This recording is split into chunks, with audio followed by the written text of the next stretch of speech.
പ്രിയ കൂട്ടുകാരെ, Calicut university 2ാം semester AEC വിനിമയ മലയാളവും സർഗാത്മക രചനയും എന്ന ഭാഗത്ത് മലയാള സാഹിത്യ വിമർശനത്തെക്കുറിച്ച് പഠിക്കാനുണ്ട്. ആ ഭാഗമൊന്ന് നമുക്ക് പരിശോധിക്കാം. നമുക്കറിയാം, സൗന്ദര്യശാസ്ത്രത്തിൻ്റെ ഒരു ഉപമേഖലയായിട്ട് നമുക്ക് വിമർശനത്തെ വിലയിരുത്താം. സാഹിത്യമായാലും കലയായാലും സംസ്കാരമായും എന്നിവയൊക്കെ പഠിക്കുകയും നിർവചിക്കുകയും ചെയ്യുക എന്നതൊക്കെ വിമർശനത്തിൻ്റെ ധർമ്മമാണ്. ചെറുകഥയായാലും നോവലായാലും ആത്മകഥയായാലും ഇങ്ങനെയുള്ള ഗദ്യ സാഹിത്യങ്ങളുടെ കൂടെയാണ് വിമർശനവും ഉൾച്ചേർന്നിരിക്കുന്നത് എന്ന് മനസ്സിലാക്കുക. കേരളത്തിൽ ഗദ്യത്തിൻ്റെ പ്രചാരത്തിന് ആക്കം കൂട്ടിയത് 19ാം നൂറ്റാണ്ടിലുണ്ടായ മതപ്രചരണം ആണെന്നുള്ള കാര്യം നമുക്കറിയാം. മിഷണറിമാരുടെ പങ്കിനെക്കുറിച്ച് നമുക്കറിയാം. പിന്നീട് അച്ചടിയുടെ വളർച്ച വന്നു, പാശ്ചാത്യ വിദ്യാഭ്യാസം വന്നു, ആനുകാലിക പ്രസിദ്ധീകരണങ്ങളുടെ ആവിർഭാവം വന്നു. ഇവയെല്ലാം ഗദ്യ വളർച്ചയ്ക്ക് സഹായകമായി. ഈ മിഷണറിമാരുടെ പ്രവർത്തനം തന്നെയാണ് ഇവിടെ വിമർശന സാഹിത്യവും വളർന്നു വരാനുണ്ടായ പ്രധാനമായിട്ടുള്ള കാരണം. മലയാള വിമർശനം ആദ്യഘട്ടങ്ങളിൽ വ്യാഖ്യാനങ്ങളും ആസ്വാദന കുറിപ്പുകളും ഉൾക്കൊള്ളുന്ന ഒന്നായിരുന്നു. അച്ചടിയുടെയും പത്രമാസികയുടെയും വളർച്ചയും സാഹിത്യം, സാഹിത്യേതര സംഘടനകളുടെ ആവിർഭാവം മൂലം മലയാളത്തിൽ വിമർശനമെന്ന സാഹിത്യ രൂപം ഉദയം കൊള്ളുന്നു. സാഹിത്യ പ്രസ്ഥാനങ്ങളെയൊക്കെ വിലയിരുത്തുമ്പോൾ, അല്ലെങ്കിൽ മലയാള സാഹിത്യ വിമർശനത്തെയൊക്കെ വിലയിരുത്തുമ്പോൾ നമുക്ക് ഒഴിവാക്കാൻ, മാറ്റി നിർത്താൻ പറ്റാത്ത ഒരു വ്യക്തിത്വമാണ് കേരളവർമ്മ വലിയ കൊയ്ത്തമ്പുരാൻ എന്നുള്ളത്. കവിതയും നാടകവും ആട്ടക്കഥയും വിന്യാസം എന്നീ മേഖലകളിലൊക്കെ തന്നെ അദ്ദേഹത്തിൻ്റെതായ സംഭാവന വഹിച്ചുകൊണ്ടാണ് അദ്ദേഹം ഈ വിമർശന രംഗത്തേക്ക് കടന്നു വരുന്നത്. ഭാഷാ വളർച്ചയ്ക്ക് വേണ്ട പ്രവർത്തനങ്ങളിലൊക്കെ അദ്ദേഹം ഏർപ്പെടുന്നതും അത്തരത്തിലാണ്. മറ്റൊരു മലയാളത്തിലെ സൈദ്ധാന്തിക നിരൂപണത്തിന് തുടക്കം കുറിച്ച CP അച്യുതമേനോനെ നമുക്ക് ചർച്ച ചെയ്യേണ്ടതുണ്ട്. പൗരസ്ത്യ സിദ്ധാന്തങ്ങളെ, പാശ്ചാത്യ സിദ്ധാന്തങ്ങളെയും പൗരസ്ത്യ സിദ്ധാന്തങ്ങളെ വളരെ ലളിതമായിട്ട് മലയാളത്തിലേക്ക് അവതരിപ്പിക്കാൻ ആർക്ക് കഴിഞ്ഞിട്ടുണ്ട്? CPക്ക് കഴിഞ്ഞിട്ടുണ്ട്. അതായത് കൃതികളെ മണ്ഡനം, ഖണ്ഡനം എന്നൊക്കെ തിരിച്ചുകൊണ്ട് CP തൻ്റെ വിദ്യാവിനോദിനി എന്ന് പറയുന്ന മാസികയിലൂടെ കുറച്ചുകൂടി ലളിതമായിട്ട് പൗരസ്ത്യ സിദ്ധാന്തങ്ങളെ അവതരിപ്പിക്കാനൊക്കെ അദ്ദേഹം ശ്രമിക്കുന്ന ഒരു രീതി നമുക്ക് കാണാം. മറ്റൊരു സ്വദേശാഭിമാനി രാമകൃഷ്ണപിള്ളയാണ് സാമൂഹ്യ സന്ദർഭത്തെയും സമകാല സാഹിത്യത്തെയും വിമർശിക്കുകയും വിലയിരുത്തുകയും ചെയ്തുകൊണ്ട്, അങ്ങനെ വിമർശിക്കുക ചെയ്തതുകൊണ്ട് ഭരണകൂടത്തിൻ്റെ രൂക്ഷമായിട്ടുള്ള നടപടികൾക്ക് വിധേയരാകേണ്ടി വന്ന ആദ്യ വിമർശകൻ കൂടിയിട്ടാണ് സ്വദേശാഭിമാനി രാമകൃഷ്ണപിള്ള എന്നുള്ള കാര്യം ഓർത്തുവയ്ക്കുക. ഇവരൊക്കെയാണ്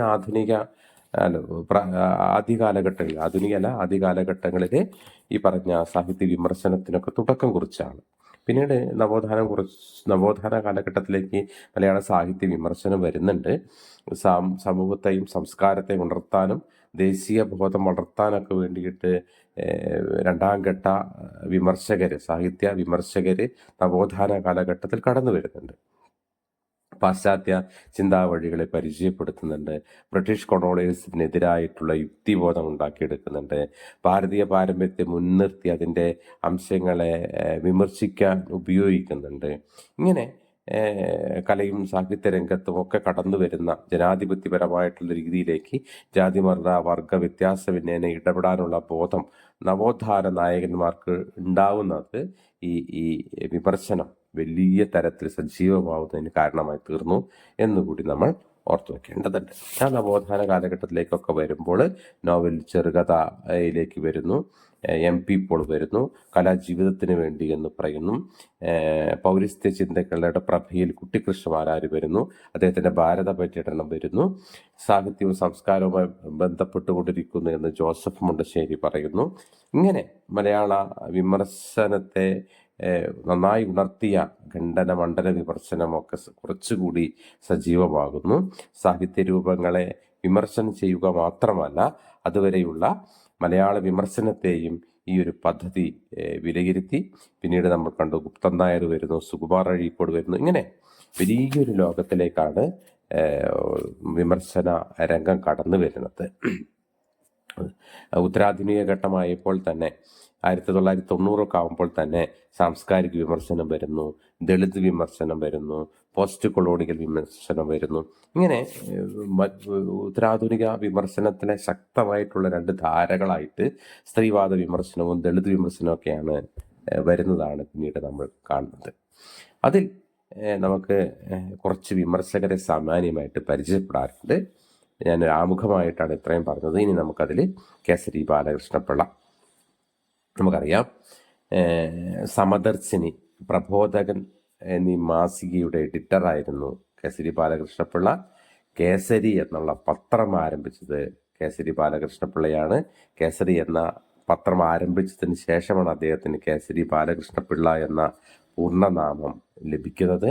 മലയാള സാഹിത്യ നിരൂപണത്തിൽ പുരോഗമനപരമായിട്ടുള്ള നിരവധി മൗലിക ചിന്തകൾ അദ്ദേഹം അവതരിപ്പിച്ചിട്ടുണ്ട് എന്നുള്ള കാര്യം ഓർത്തുവയ്ക്കുക. പത്രത്തോടൊപ്പം തന്നെ ഗവേഷണ രംഗത്തും സാഹിത്യ നിരൂപണ രംഗത്തുമൊക്കെ പുതിയ പ്രവണതകൾക്ക് തുടക്കം കുറിച്ച വ്യക്തി കൂടിയിട്ടാണ് കേസരി എന്നുള്ള കാര്യം നിങ്ങൾ ഓർത്തുവയ്ക്കുക.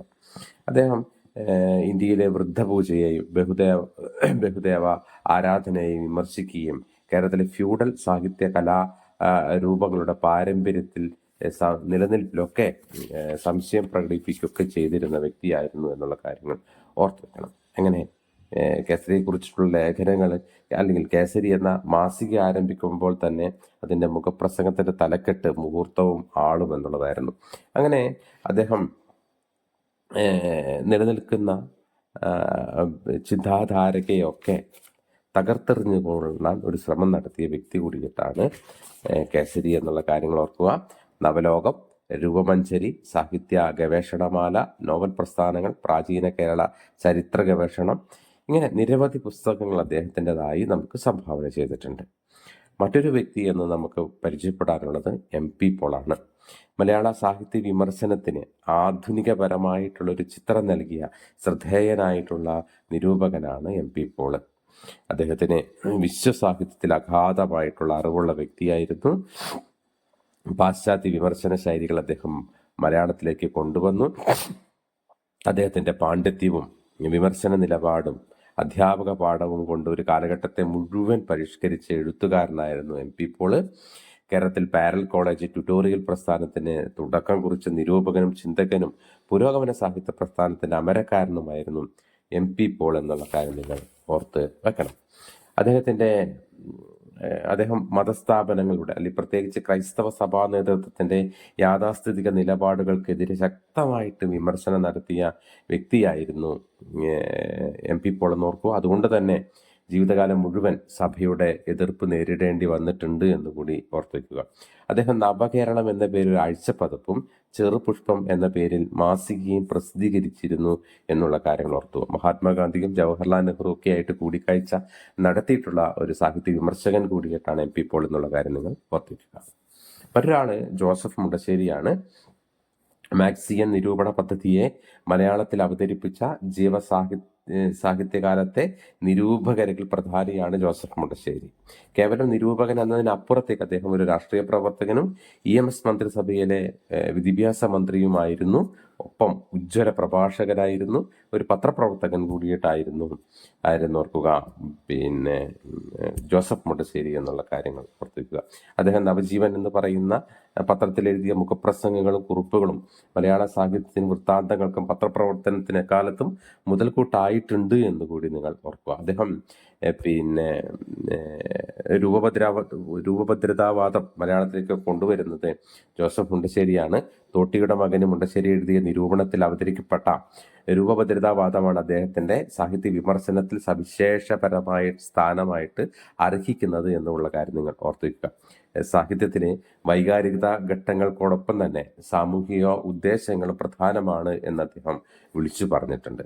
കാളിദാസൻ കാലത്തിൻ്റെ ദാസൻ എന്ന നിരൂപണ പ്രബന്ധം അദ്ദേഹം ആരംഭിക്കുന്നത് കവി സാമൂഹ്യ ജീവിയാണെന്നുള്ള അടിസ്ഥാനത്തിലാണ് എന്നുള്ള കാര്യം നിങ്ങൾ ഓർത്തു വെക്കുക. അദ്ദേഹത്തിൻ്റെ സാഹിത്യ വിമർശന രംഗത്ത് അദ്ദേഹം നൽകിയ സംഭാവനയ്ക്കൊക്കെ കൂടിയിട്ട് കൊച്ചി രാജാവധത്തിന് സാഹിത്യ കുശലൻ എന്ന ബഹുമതി നൽകി അദ്ദേഹത്തിനെ ആദരിച്ചിട്ടുണ്ട് എന്നുള്ള കാര്യം കൂടി നിങ്ങൾ ഓർത്ത് വെക്കണം. ഓക്കെ.